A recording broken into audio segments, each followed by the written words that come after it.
You are listening to the International Radio Report. Your reactions are much appreciated. Feel free to send them to radioreport@yahoo.com.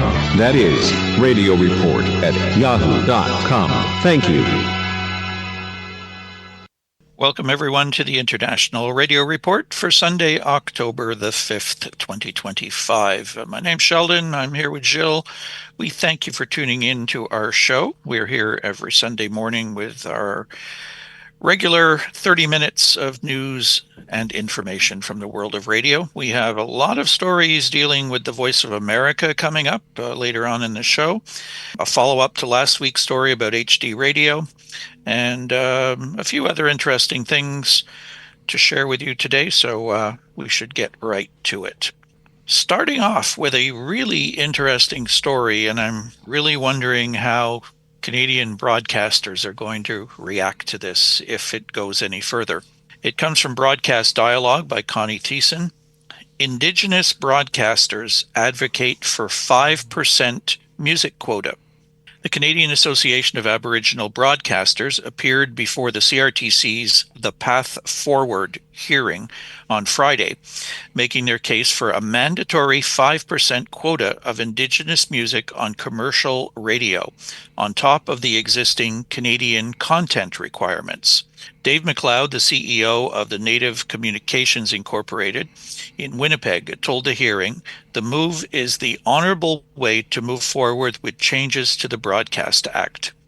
The CAAB maintains that the quota is reflective of Canada's Indigenous demographic, which stood at 5% of the total population, or over 1.8 million people in the 2021 census. McLeod told commissioners it also upholds the spirit and intent of the Truth and Reconciliation Commission's calls to action, which, while not explicitly mentioning Indigenous music, broadly addresses preservation of Indigenous culture, language, and education. A key point of contention addressed by CAAB is the perception by other broadcasters that there is an inherent lack of supply of Indigenous music that is radio ready. Bert Crowfoot, founder and CEO of the Aboriginal Multimedia Society, which operates a number of stations in Alberta, countered that, noting his organization's library of close to 10,000 titles.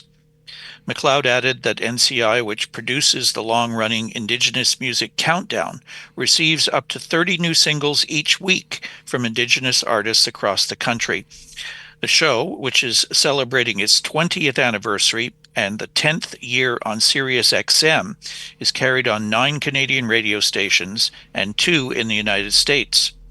The IMC began as a top 20 format, and it expanded into a top 40 format because we received so much music, said McLeod. We're having discussions right now about even adding another 10 songs because we have so much music. The Indigenous music scene is rising, Crowfoot added, with McLeod noting that the 2024 Juno Awards included 10 Indigenous nominees outside of the traditional Indigenous categories, spanning genres like contemporary roots and adult alternative. I have to say that I agree with them as to the amount of music that is out there. When I worked at one of a local Native radio station near Montreal in Ganawage, K103, we actually put an Indigenous music show on the air. We had an extensive library, this is back in 2018, of Indigenous artists and a couple different music companies that were supplying the radio station with promotional copies of new CDs coming out. So the music is definitely out there. It's not getting played. It doesn't get played on commercial radio stations right now. When we started playing some of it on the air, we got a lot of comments, both from within the Indigenous community and outside from the general community, saying, wow, this stuff is really interesting. Where do we find it? Who are these artists? Really needed exposure. So I think it'd be a great idea if they went ahead with this, but I think there's going to be some kickback from the commercial radio stations. And so I think this is a good idea because, well, yes, why not? We want to have more diversity. And all of these artists are pretty much ignored. So, yep, why not? add a little. And they really cover a lot of genres of music too. They're not, there's some that's really true traditional native instrumental music, what have you. But I remember playing rap songs and blues artists and country artists and you name it. I mean, there was just so much to choose from. So it would be really good to get some of that on the radio. So in our next story, letter to Radioworld, who is listening to HD radio? And this is by Charles Spivey, and that was published September 29th. This is a follow-up to our item from last week's program regarding who is listening to HD radio. The author is Vice President of Operations and Technology for Louisville, Kentucky Public Media, which includes 89.3 WFPL FM, 90.5 WUOL FM, 91.9 WFPK FM. I recently read your article about HD radio signals and found it to be a fascinating presentation of the numbers. One area where I would be very interested in seeing additional data, though not easily accessible, is the number of stations that initially launched HD radio broadcasts but have since discontinued them. Our stations at Louisville Public Media are among that group. In the early 2000s, funding was made available to many public radio stations to implement HD, and being the nerds that we are, we all jumped at the chance to add this new technology to our stations. Over the past 2 decades, as transmitters were upgraded or HD radio equipment failed, a significant number of stations quietly turned off their HD signals and never restored them. For many, the benefits simply did not outweigh the expense of operating them. Additional power and HVAC requirements at Louisville Public Media, we maintained HD radio service on all 3 of our stations for many years. Occasionally, when one would fail, it sparked internal debate about whether the investment was worthwhile. I consistently argued that few listeners actually tuned in via HD radio. Standalone HD radios are extremely difficult to purchase, and although many new cars now include them, well under half of vehicles on the road in our market are equipped. Even when drivers have an HD radio receiver, they often don't know it or don't realize when they are listening in HD. Early on, I even encountered car dealers who would disable HD in new vehicles because customers returned complaining of reception dropouts caused by time alignment issues. Roughly 10 years ago, we replaced all of our HD gear, but since then, 2 of our 3 stations have experienced HD failures. As a result, both our news and classical services are now analog only, with our AAA rock station the lone HD holdout. Interestingly, my perspective on HD has shifted somewhat. It is not the audio quality that keeps us invested. Most listeners don't perceive or value that difference in a noisy car environment. Rather, when our AAA station's HD failed, the complaints we received were not about the sound at all. They were all about the loss of car dashboard metadata. I recall that Xperi once released survey data on the availability of HD radios, though I have not been able to locate it again. That strikes me as the next essential piece of the conversation. What is the actual penetration of HD receivers among listeners? Jacobs Media annual tech survey shows fewer than 20% usage of HD radios, of people willing to take long surveys. Among millennials, the survey showed HD radio usage dead last for all media consumption. After all, what is the point of broadcasting in HD if no one is listening in HD? I, for one, have an HD radio for the purpose of what I do. Honestly, I feel like I'm the only HD radio listener in Montreal when I look around. So this is true. We don't have enough data. We don't have that much data. A lot of stations have turned it off. When I got my HD radio several years ago, I would see it log on at night, for example, on the AM band, skip on several AM signals with the HD telling me there's something there in HD. Today, there's only one that does. It's 1210 WPHD in Philadelphia, And for the rest, the only station we had in Montreal on the AM band is kind of gone or has problems. And they are broadcasting over FM. This is also something that is so weird. How do you explain to people, well, oh yeah, you can listen to CJAD and HD, but you have to go to FM on 107.3 to do so. I think part of it is the marketing of it as well. People don't really know what it is. There's a learning curve to it, I guess, that people would have to go through. It's kind of one of those buzzwords. We HD, high definition. What is it? What does it mean? It just doesn't take off, and I don't know.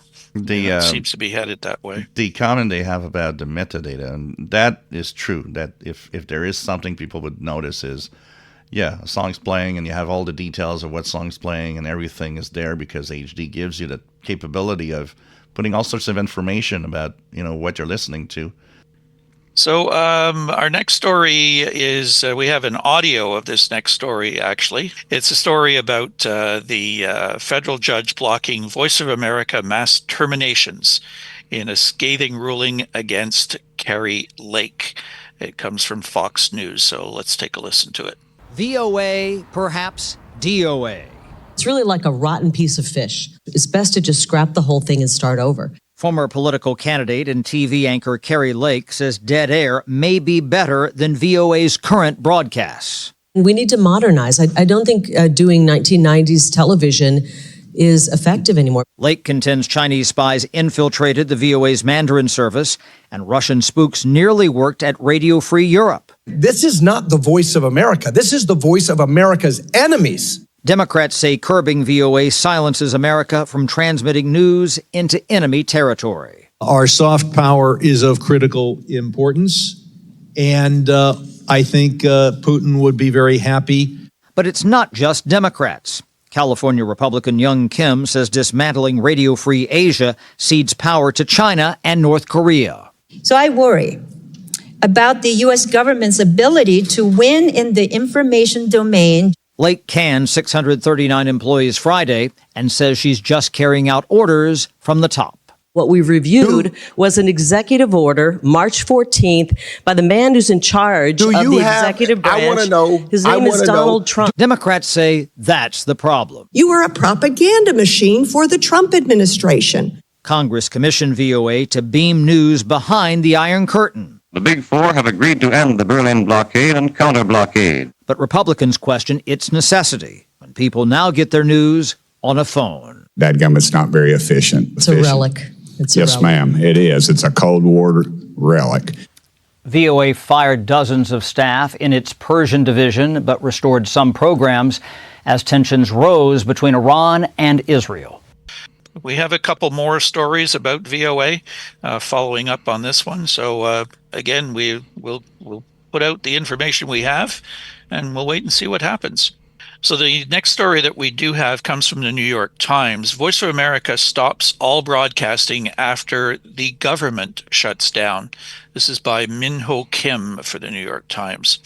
The Trump administration suspended all news broadcasts from Voice of America and furloughed all its journalists on Wednesday after the government shut down, effectively fulfilling its efforts to shutter the agency 2 days after a judge ordered it to reinstate workers and restore programming. Nearly all the 80 or so remaining employees at the agency, which broadcast news to countries with limited press freedom, are furloughed. Mass furloughs and the suspension of news programming did not occur during past shutdowns, as providing news coverage to authoritarian countries like Russia, China, and Iran was considered essential to national security. Voice of America broadcasts have been suspended due to a funding cut from the United States government, which has led to a government shutdown, reads a recent notice posted on the website for the news service's Persian language service. Similar notices appeared on the network's websites for other language services, including Mandarin, Dari, and Pashto. They shut down services. Were there services on the air that we didn't know about? I don't know. Have you checked Radio Marti? Has it been shut down again as well? It's there as we are recording. I just checked. And so it's still on the air for now. Very strange. I don't know. There's so many hands in the pots here as to what's going on, what's going out, what's not going out. It's hard to stay on top of it all. So what's happening with our sun? Well, our sun this week was way more active than was actually predicted. Last week, space weather had pretty much no sunspots that were going to flare or have any, coronal mass ejections, but we ended up having flares all the time, and we spent a big chunk of the week in geomagnetic storming all the time, so propagation was really, really bad. And it started to come back on Thursday, actually. And today, as we're recording on Friday, seems to be pretty good. But, yep, we still have a couple of sunspots, 4230, 4232, that can actually do X-class solar flares. So this could return. We could have more problems in the days ahead, depending on the conditions. Sunspot number 161. The solar flux 167, and hopefully the week ahead won't have too many flaring. The only way to really know what's happening is to have a radio and turn it on. Hey, IRR listeners, there's another program, World of Radio, now well over 2,000 weekly editions, with multiple broadcasts on two major shortwave stations in the U.S., WRMI and WBCQ. Also IRRS in Europe and Unique Radio in Australia. There are several chances to hear me, Glenn Hauser, on Sunday evenings, among others, and podcasts on demand. Full schedule info plus loads of other material, especially about shortwave, at worldofradio.com. In our next story, we have a Voice of America panel discusses the changing landscape of U.S. international broadcasting. This is by Amy Gabriela Torres and Anya Motwani of University of Southern California's Annenberg School for Communication and Journalism. A day after a federal judge blocked the Trump administration from continuing to lay off Voice of America staff, a panel of media experts met Tuesday at USC's Annenberg School for Communication and Journalism to discuss the political and legal challenges faced by the international broadcaster. So the panel included Jessica Jarrett, VOA's press freedom editor, joined by USC Public Diplomacy professor Nick Cole and former VOA director Jeffrey Cohen to discuss the current state of VOA and like-minded organizations. This event was an opportunity to talk about the problems in U.S. international broadcasting right now, Cole said. The Voice of America and other channels that are subsidized by the U.S. government have been effectively shut down or reduced to skeleton services because of the Trump administration. Saw them as somehow enemies of the administration's agenda. VOA and Radio Free Europe, Radio Liberty are federally funded news broadcasting organizations that work to bring uncensored reporting to countries lacking a free press, often under authoritarian governments. The Middle Eastern Broadcasting Network does similar work in the Middle East and North Africa with funding from the U.S. government. According to Reuters, Trump had laid off 532 full-time staff from VOA. Jarrett is a part of the lawsuit against the U.S. government, fighting for the cut money to be reinstated so the contracts of those laid off can be fulfilled. Congress appropriates money that is handed over to the grantees, Jarrett said, so the early part of one of the legal battles was making sure that money was actually handed over to Radio Free Europe, Radio Liberty, and also Radio Free Asia, to make sure that they could continue to broadcast. Jarrett reflected on how VOA works with affiliate outlets that run their content because of dangers local journalists face in pursuing certain stories. VOA broadcasts in 49 different languages, reaching a wide array of people globally. In countries where VOA and Radio Free Europe are designated foreign agents and put citizens accessing the site and the journalists themselves at risk.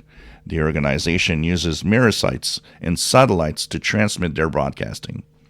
However, due to contracts being cut and employees on leave, many of the skills needed to operate those systems have been lost. As a person who studies U.S. foreign policy, it is a really hard moment to understand because I see these radio stations as being America's gift to the world, a part of American soft power, Cole said. These stations are a service that we give to people around the world who don't have access themselves to free and balanced media.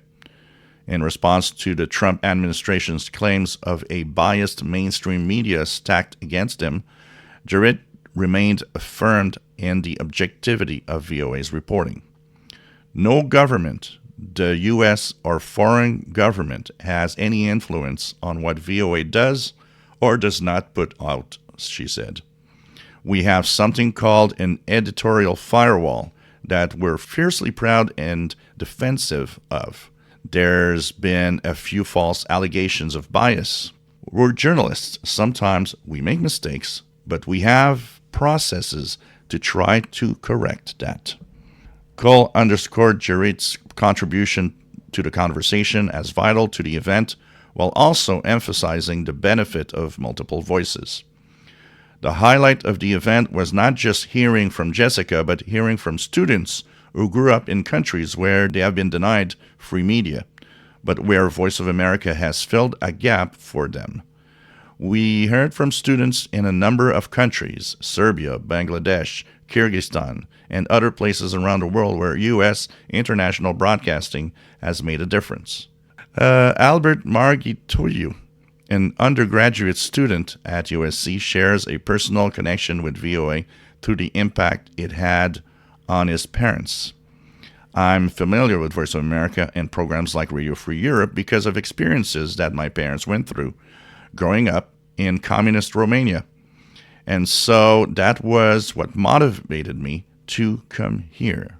Maria Revazov, a second-year master's student pursuing a degree in global media and communications, said the event was a really good reminder that America is not all bad. My personal connection to Voice of America was that my grandfather used to listen to the Jazz Hour with Willis Conover in the 50s and 60s in Moscow, and they had to basically bury their radios and then dig them out and listen, Revazov said. Revazov said that during the event, it was really refreshing to remember that the America that my parents or grandparents saw via these channels. Ultimately, Carl said, he was unsurprised at the attacks on organizations like VOA by the current administration, describing it as U.S. government hostility to media criticism. Despite these setbacks, Carl said he hopes VOA will continue to play a positive role in global relations. There's this great history of Voice of America that needs to be remembered, and hopefully not just consigned to history, but a part of the future of U.S. foreign policy, Cole said. Definitely, I know that there are probably a lot of people that heard Voice of America that maybe it changed their opinion, changed their mind about, all sorts of world events and the United States itself. This is where it needs to continue. Yeah, I think it's the same with a lot of other countries, too, that have been broadcasting to those countries where fair media is not available to them. Voice of America was certainly a big one with 49 language services. I guess maybe only second behind BBC out there. So I don't know where it's all going to end up. We just keep getting more stories. It's on again, it's off again. I don't know where it's all going to end up, but it sure would be nice to see them back on the air again. So we have amateur radio, DXPEDITIONS, and special events coming up. And the first one is we were talking last week about the SSTV, Slow Scan Television event from the International Space Station. There was supposed to be another event, but it seems to have been either canceled or pushed to another time frame. So what's happening is that they added more images to the current event. So 12 pictures are being sent out now. And so this is to commemorate World Space Week. So 12 images in PD 120, Papa Delta 120 mode, slow scan TV, frequency 145.800 and a VHF 2-meter band. You can also upload these images and get yourself your certificate for listening to the International Space Station. And so they're extending what was supposed to end on Monday, October 6th, up to October the 9th. So a few more days. Go get those pictures. Some of the interesting DXPEDITIONs coming up. We have first from Grenada, Eric, Gulf Mike 5 Radio Delta X-Ray, and Graham 2 Mike 0 India Juliet Uniform will arrive in Grenada next Wednesday morning. The expectation is to be active by 2300 UTC on the 8th of October, and they will have 2 stations running until around 1600 UTC on the 15th. The primary focus will be on single sideband. There are 2 call signs, Juliet 38 Delta X-Ray and Juliet 38 Lima Delta. Eric, who's operating Juliet 38DX, will also have the ability to operate FT4 and FT8, and they will be operating on 80 through 6 meters. From Nauru, we have Phil that remains active as Charlie 21 Tango Sierra until the end of November. No mention of any frequencies. From Greenland, Bo, Oscar Zulu 1 Delta Juliet Juliet will once again be active as Oscar X-Ray 3 Lima X-Ray from Nook between October 3rd and October 21st. He's operating during his spare time. He's actually working there and is operating on the HF bands. He's a regular. I've had him, I made contact with him a few times, both SSB Voice and FT8, so he's very active. PY0F, Fernando de Norona, Mario, Papa Yankee 2 Delta Victor, and Bruce, Papa Yankee 2 Bravo Sierra, will be operating as Papa Yankee 0 Foxtrot Bravo and Papa Yankee 0 Foxtrot Bravo Sierra between October 8th and October 15th.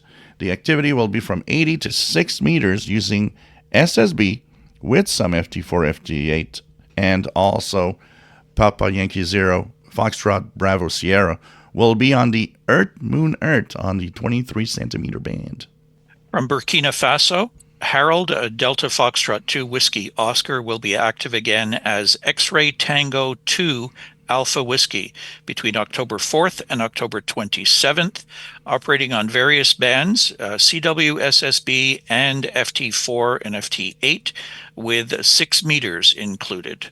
We have Tanzania, Maurizio, Italy Kilo 2 Golf Zulu Uniform will once again be active as 5 Hotel 3 Mike Bravo between October 16th and November 20th.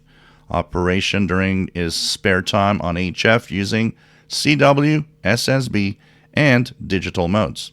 And finally, from North Cook Island, a team with November 7 Quebec Tango, Whiskey Alpha 7 Charlie Papa Alpha, November 7 Juliet Papa, Kilo Charlie 7 Echo Foxtrot Papa, November 9 Alpha Delta Golf, and Kilo November 2 Papa. They will all be operating as Echo 5-1 Mike Whiskey Alpha from Manihiki Atoll between October 9th and October 20th, 160 through 10 meters using SSB and FT8. And we are out of time. We certainly are. Lots of information today, lots of interesting stations coming up on the ham bands. Hope you have some chance to either work them or tune into them. If you'd like to reach us, our email address is radioreport@yahoo.com. We're live streaming and archived at ckut.ca. Our Facebook group, we need some new members. Haven't had any new members join for a number of weeks now. So if you haven't joined yet, to go to International Radio Report on Facebook and join the group. And our YouTube channel is available, youtube.com/@IRR, where you can tune in to our show anytime you like. Have a great week, everybody. We'll talk to you next week with 30 more minutes of news and information about radio here on the International Radio Report on CKUT 90.3 FM in Montreal. Bye-bye for now. Bye-bye.